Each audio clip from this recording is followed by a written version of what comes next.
बालक घेर लेते, बाबा मिठाई खाएंगे, रबड़ी खाएंगे।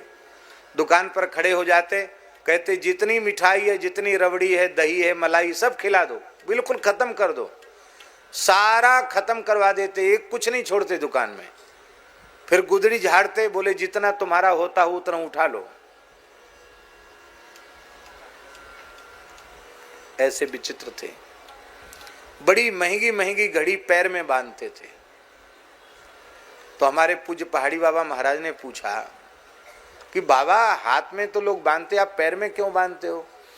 कहते महंत जी क्या बता मैं, अब दुनिया की साधुओं में श्रद्धा तो रह नहीं गई है, प्रणाम करना भी नहीं जानते। उस जमाने में घड़ी लोग कम बांधते थे, उस जमाने की बात है, महंगी से महंगी घड़ी पैर में बांधते। तो कहते कोई पूछता बाबा टाइम, तो कहते देख। तो जो सिर झुकाएगा तो बोले इस बहाने कम से कम संत के चरण में सिर तो झुक जाएगा। ऐसे थे।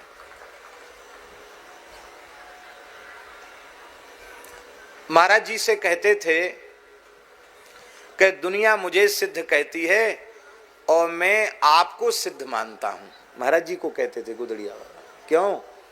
कहते आपके जैसी योगिक सामर्थ्य मैंने किसी में नहीं देखी और आपके जैसी निष्कामता भी मैंने किसी में नहीं देखी, क्योंकि आपके मन में कभी किसी वस्तु की प्राप्ति का संकल्प ही उठता नहीं।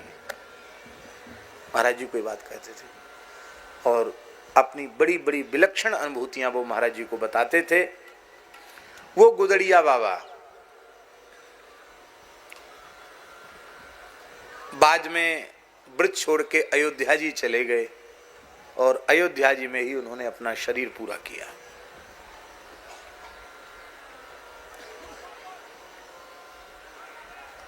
वृंदावन से कुछ दिन अस्कुंडा घाट पर चले गए। अस्कुंडा घाट मथुरा में है, वहां एक कोठरी थी, उसमें रहते थे बाबा। अवधूत तो थे ही। और हमने महाराज जी से पूछा कि महाराज जी ये गुदड़ी में जो चमत्कार था वो कैसे था? तो बोले कि बाबा ने स्वयं हमको बताया कि 12 साल चित्रकूट में रह करके हमने राम नाम का जप किया, तो कहीं कोई लीला वगैरह हो रही थी तो हमको कुछ इच्छा हुई कि हम सरकार को भेंट करें, हमारे पास तो कुछ था नहीं। तो मेरी इच्छा को देखकर रघुनाथ जी कामता नाथ जी से उतर के आए और सीताराम जी ने हमारी गुदड़ी को छू दिया। बोले बाबा जितना नोट चाहोगे इसी से निकल जाएगा, आप चिंता मत करो। बोले राम जी के आदेश से निकल जाता, कहाँ से आता है? न कोई हम तंत्र जानते हैं, न मंत्र जानते हैं, राम जी के आदेश से निकल जाता। ऐसे थे महात्मा। तो मथुरा में अस्कुंडा घाट पर गुदड़िया बाबा थे। तो उस समय मथुरा में कुछ चोरियां बढ़ गईं। तो जो मथुरा का जो उस थानेदार था, जो पुलिस वाला अधिकारी, पुलिस इंस्पेक्टर, तो पुलिस इंस्पेक्टर को किसी ने भर दिया कि ये बाबा गुदड़ी से पैसा निकलता है, चोर इसी के पास आकर पैसा देते हैं और ये सब चोरों का सरदार है। तो बाबा गए थे जमुना जी, नहीं बाबा यमुना जी से आके रात्रि को कोठरी में बैठे थे और पुलिस के साथ उसने घेरा डाल दिया। बोले बाबा इसी समय गुदड़ी लाओ। पूरी कोठरी में तो कुछ था ही नहीं, टाट पड़े थे और टूटा फूटा कमंडल था। क्या था? बाबा कुछ रखते तो थे ही नहीं, पकड़ थे। गुदड़ी को तार तार करके देखा, चारों ओर टार्च लगा के कुत्ता घुमा के देखा, कहीं कुछ नहीं। फिर थोड़ी डांट डपट भी की, कहाँ माल छुपाया है, कहाँ रखता है बता, नहीं तो जेल की हवा खानी पड़ेगी, चोरों का सरदार है। कुछ कुछ कहा उसने उठपटांग। बाबा सुनते रहे। बाद में बोले साले जितने आते हैं सब पैसे के ही भूखे आते हैं, ले पैसा, ले पैसा। गुदड़ी झाड़ने लगे तो नोट गिरने लगे उसमें से। कांप गया महाराज। पुलिस इंस्पेक्टर भागा वहां से और बाबा भी वहां से चले गए। 7 दिन के भीतर उस पुलिस इंस्पेक्टर को गलित कुष्ठ हो गया, शरीर गल गया, पीप मवाद चूने लग गया और आकर उसने फिर महाराज से क्षमा मांगी। एक कांड में सस्पेंड भी हो गया। वो 7 दिन के भीतर शरीर में कोढ़ हो गया और बाबा के चरणों में क्षमा याचना की। बाबा वृंदावन में विचर रहे थे। बाबा ने कहा बच्चा अपनी जन्मभूमि पर हनुमान जी का मंदिर बना दे, अपनी ईमानदारी की कमाई से जो तुझे तनख्वाह मिलती उससे, और राम राम कर ठीक हो जाएगा। हनुमान जी का मंदिर बनाए, ठीक हो गया। इसके बाद बाबा बोले अब ब्रज में नहीं रहेंगे। यहाँ पुलिस पीछे लग गई और बाबा अयोध्या जी में आ गए। दिन भर घूमते थे और शाम को सोते थे अयोध्या कनक भवन की देहली पर सिर रख के सोते थे। गुदड़ी बिछाली, देहली पर सिर रख के सोते थे। और जब सरयू स्नान के लिए जाते तो तमाम बच्चे, तमाम लोग उसकी उनकी गुदड़ी ऐसे पटक पटक के देखते थे कि इसमें रुपया कहाँ है, रुपया कहाँ गुदड़ी में। ऐसे सिद्ध थे बाबा गुदड़िया बाबा। उन गुदड़िया बाबा की भी एक बात पूज्य गुरुदेव, हमारे गुरुदेव श्री भक्तमाली जी ने भक्तमाल की टीका व्याख्या में लिख दी है। बहुत सुंदर बात।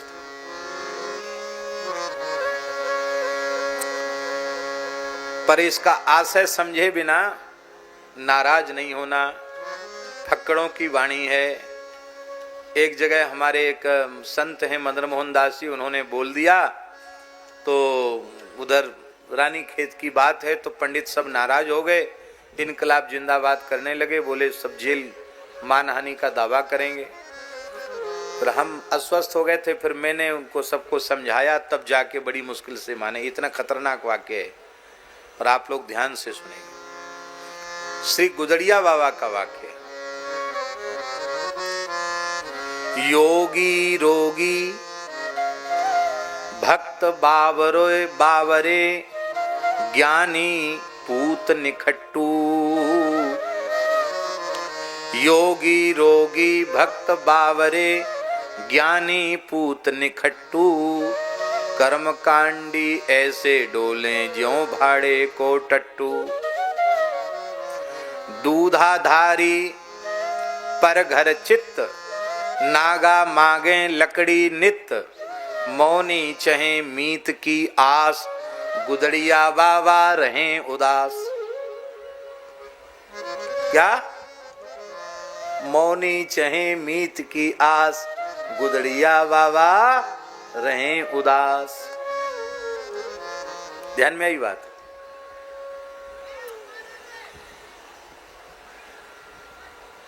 योगी रोगी, एक से दोनों अर्थ हैं। योगी जो होते हैं, यदि भक्त नहीं है तो चाहे जितना यम नियम आसन प्राणायाम कर लें और चाहे तमाम योग की सिद्धियों को अर्जित कर लें, किंतु यदि भगवत भक्ति नहीं उदित भई है, भगवत शरणागति का भाव उनके मन में जागृत नहीं हुआ है, तो उन योगियों का भवरोग दूर होने वाला नहीं है। इसलिए योगी रोगी। महाराष्ट्र की धरा पर महान योगी चांगदेव थे, लेकिन हरिभक्ति जब तक उन्हें प्राप्त नहीं थी तब तक उनके मन का मात्सर्य नहीं गया। संत ज्ञानेश्वर जी के प्रभाव से ही वे चिढ़ने लग गए और अंत में ज्ञानेश्वर जी के शरणापन्न हुए। तब उनकी योग साधना सफल हुई। तो योगी रोगी, योगी माने भक्ति शून्य, योगी भवरोगी।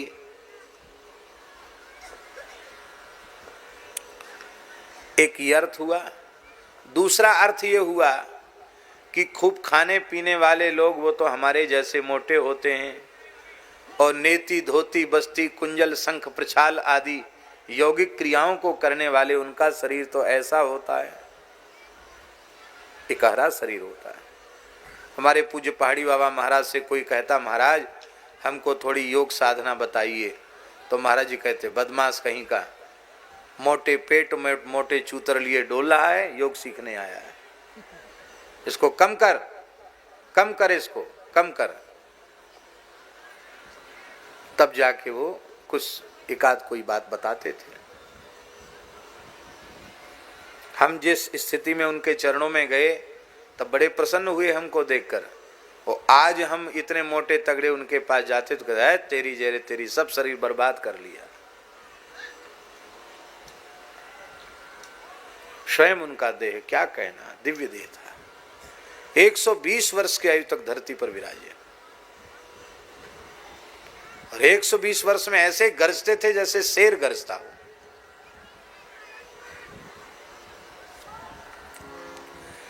तो भैया योगाभ्यास करने वाले, साधन करने वाले, उनका शरीर मोटा तगड़ा नहीं, वो संसार की दृष्टि में रोगी जैसे लगते हैं। योगी रोगी, भक्त बावरे, इसके भी दो अर्थ हैं। एक अर्थ ये है, यदि ईमानदारी से भगवान की भक्ति भीतर प्रकट हो गई है तो संसार के लोग उसको बावरा ही समझते हैं, पागल ही समझते हैं। लोग कहें मीरा भई रे बावरी, न्यात कहें कुल नासी रे, पग घुंघरू बांध मीरा नाची रे। भगवान के भक्तों को लोग पागल ही समझते हैं। एक अर्थ। दूसरा अर्थ तो ध्यान से सुने। दूसरा अर्थ यह है, भक्त बावरे, हृदय में भगवान की भक्ति नहीं है।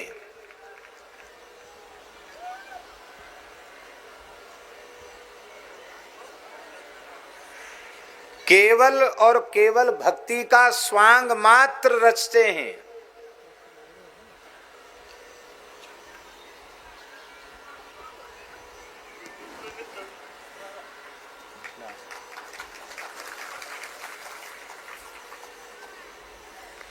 भक्ति का केवल स्वांग मात्र रचते हैं। बहुत ध्यान से सुनो भाई, बहुत सावधान होकर सुनना। भक्ति के नाम पर केवल दूसरों को ठगने का काम करते हैं। ऐसे लोग बुद्धिमान नहीं हैं, ऐसे लोग पागल हैं। वे दूसरों की हानि कम कर रहे हैं, स्वयं की हानि अधिक कर रहे हैं। पागल क्या करता है? अपनी हानि करता। पागल तो पागल है, कहो छत से कूद जाए, क्या कर ले पता नहीं। इसलिए भैया हो वेशधारी हरि के उरसाले, वेशधारी दंभी लोभी कपटी नट से, दंभी लोभी कपटी नट से, शिष्णोदर को पाले, वेशधारी हरि के उरसाले, हरि के उरसाले, वेशधारी हरि के उरसाले, हरि के उरसाले।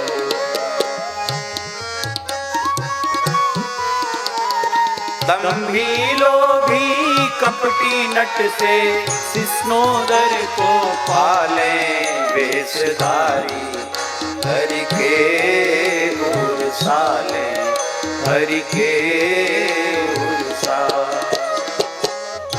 यदि हृदय में ईमानदारी से भगवत प्रेम नहीं है तो, केवल दूसरों को ठगने का काम कर रहे हैं तो सब बेकार है, ये पागलपन है। गुरु भय घर घर में डोले, नाम धनी को बेचे, गुरु भय घर घर में डोले, नाम धनी को बेचे, परमारथ सपने नहीं जाने, परमारथ सपने नहीं जाने, परमारथ सपने नहीं जाने, परमारथ सपने नहीं जाने, पैसन ही भूखे से, वेशधारी हरि के उरसाले, हरि के उरसाले, पैसन ही कोए से, वेशधारी हरि के उरसाले, हरि के उरसाले।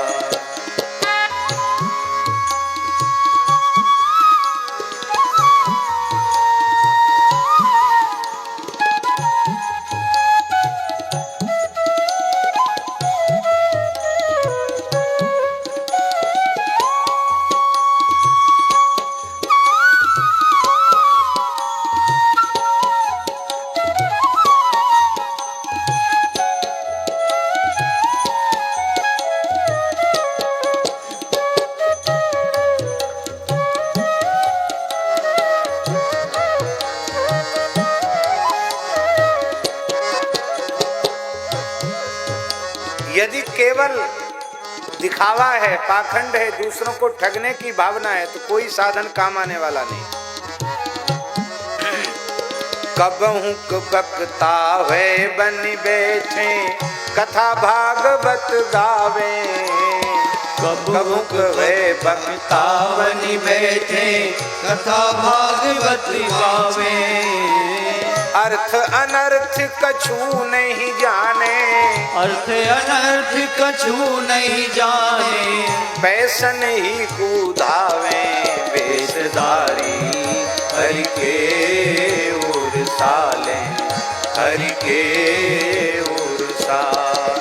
हाँ पैसन ही को गावे वेशधारी हरि के उर साले, हरि के उर साले।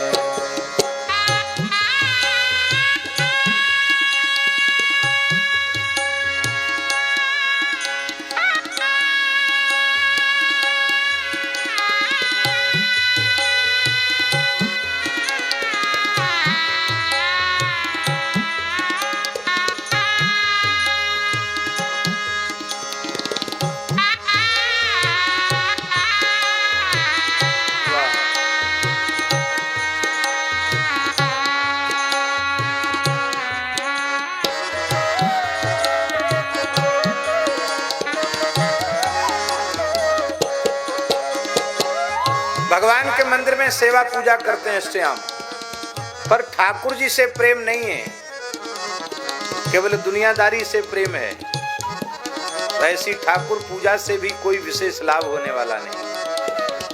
कबहू हरि मंदिर को सेवे करे निरंतर वासा, कबहू हरि मंदिर को सेवे करे निरंतर वासा।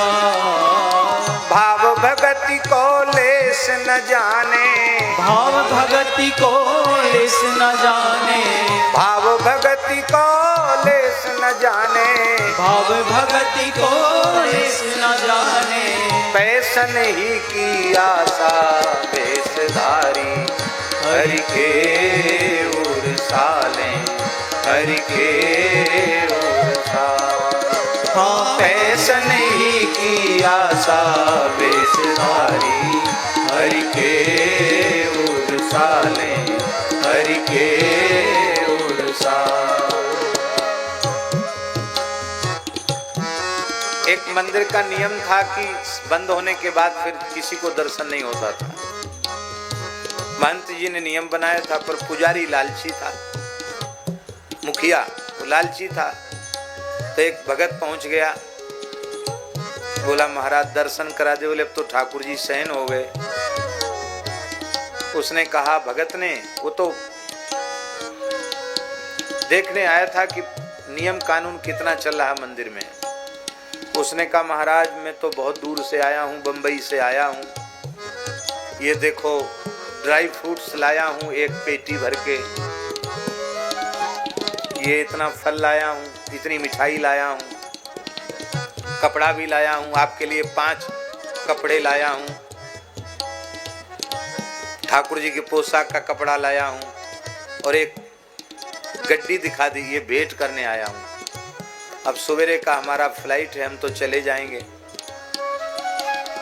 दर्शन हो जाएगा तो ये भेंट जरूर यहाँ अर्पित करेंगे। बोले कोई, देखो ऐसा है, बाहर का गेट बंद कर दो। जगमोहन का गेट बंद कर दिया, किसी को बोलना नहीं, दर्शन कर लो ठाकुर जी का, स्पर्श कर लो, जो कुछ तुम्हारे मन हो सब कर लो। खोल के दर्शन करा दिया, फिर बंद कर दिया, भेंट रख ली। भगत महंत जी के बहुत निकट था, वो सीधे गया ऊपर महंत जी के पास। बोले महाराज आप तो नियम कानून के इतने पक्के हैं, और ऐसे लालची व्यक्ति को पुजारी बना रखा है आपने। भगवान के शयन के बाद उसने केवल भेंट दक्षिणा के लालच में मंदिर खोल दिया। सारी बात बताई, मैं इसका प्रमाण हूं। आजकल ऑपरेशन वाले, भ्रष्टाचार वाले ऐसे ही करते हैं, खुद अपनी तरफ से कुछ करते हैं, बाद में फिर सब पकड़े जाते हैं। महंत जी बड़े नाराज हुए, बुलाओ पुजारी। रात को 12 बजे पुजारी को बुलाया। पुजारी थोड़ा घबराया तो सही कि क्यों बुलाया? महंत जी ने रात को 12 बजे सो के उठा के जगा के बुलाया, क्यों बुलाया? बोले देखो ये व्यक्ति है सामने तुम्हारे, मैंने बिठा रखा है इसको, तुमने सैन के बाद मंदिर क्यों खोला? अरे राजा आवे महाराजा आवे कोई बात नहीं, गया तो गया, जाने दो। अरे इतनी दूर से आया है, दर्शन की इच्छा होगी तो रुकेगा, नहीं होगी तो जाएगा। तुम अपनी सुविधा के लिए भगवान को तुमने परेशान किया, क्यों किया? बोले महाराज ये बिल्कुल झूठ बोलता है, मैंने ऐसा कुछ किया ही नहीं। वो बोला अरे भाई तुम बड़े विचित्र आदमी हो, भी घंटे 2 घंटे पहले की बात है और तुमने हमको सबके सामने झूठा साबित कर दिया, क्या बात?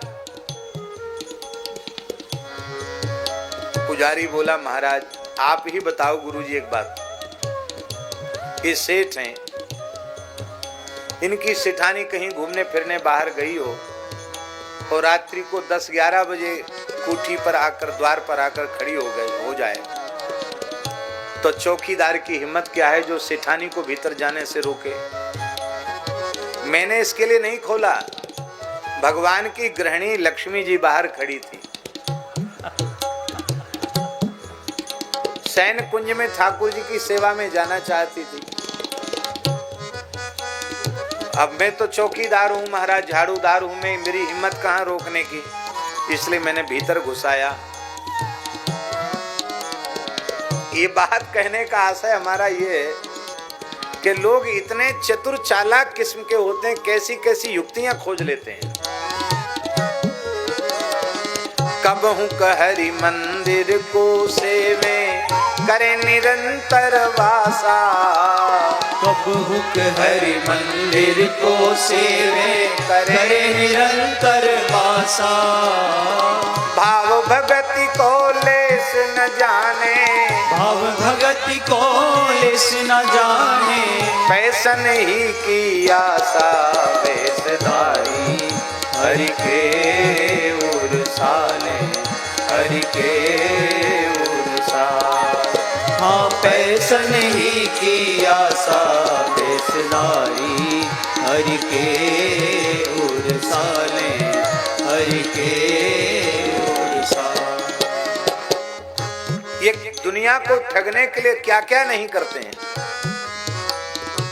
नाचे गावे चित्र बनावे करें काव्य चटकीली, नाचे गावे चित्र बनावे करें काव्य चटकीली। लेकिन जीवन में सच्चाई नहीं है। सांच बिना हरि हाथ ना आवे, सांच बिना हरि हाथ ना आवे, सांच बिना हरि हाथ ना आवे, सांच बिना हरि हाथ ना आवे। सब रहनी है ढीली वेशधारी हरि के उरसाले, हरि के उरसाले। हाँ सब रहनी है ढीली वेशधारी हरि के उरसाले, हरि के उरसाले। बिनु विवेक वैराग्य भगति बिनु सत्य न एको मानो, बिनु विवेक वैराग्य भगति बिनु सत्य न एको मानो। बिनु विवेक वैराग्य भगति बिनु सत्य न एको मानो। बिनु